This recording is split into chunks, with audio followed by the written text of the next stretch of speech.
The conflict in the Middle East, the phrase itself, seems to be an inescapable aspect of human history. Certainly didn't begin in 1948 with the reestablishment of the nation of Israel, but thousands of years before that. Territorial, who was there first, the Canaanites or the Israelites. It was also ideological. The Canaanites were considered pagans and the Israelites were monotheistic. Gone on from there. The most current situation simply exemplifies the depth and the intensity of that conflict. It's a bit of the chicken versus the egg conflict in the sense of who came first or who shot first. One of the cornerstones I think that rational, compassionate people can stand on is that the situation is horrific. The treatment of innocent people on both sides is just unacceptable. It's horrible. And once you move from that one cornerstone, things get both complex and visceral. It's not to suggest that we shouldn't get into the weeds in the situation. Bringing peace to that area, I'm not sure how that's going to happen.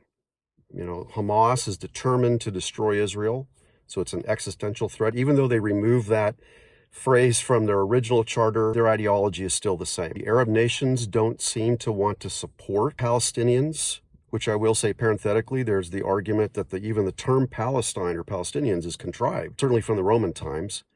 But that isn't really the point. The point is that you have Arabs, largely, who are looking for a home. You have Israelites looking for a home.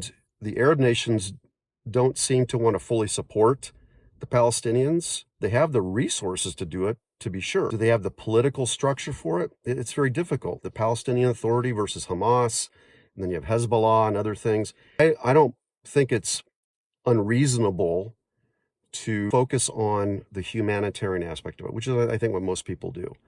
The answer to it is more difficult and takes political will on all sides of the debate. But I would encourage, in the very least, an agreement that the horrific, unjust treatment of innocent people is just simply unacceptable. And how we deal with that going forward is again, a difficult proposition. But I would hope to find that, at least that cornerstone, and then begin to move into the unwinding of the many knots that come as a result of that, whether someone is on one side or the other of the argument. I think there's absolutely room for some, what I would call biblical worldview, which is to love your neighbor as yourself. Anyways.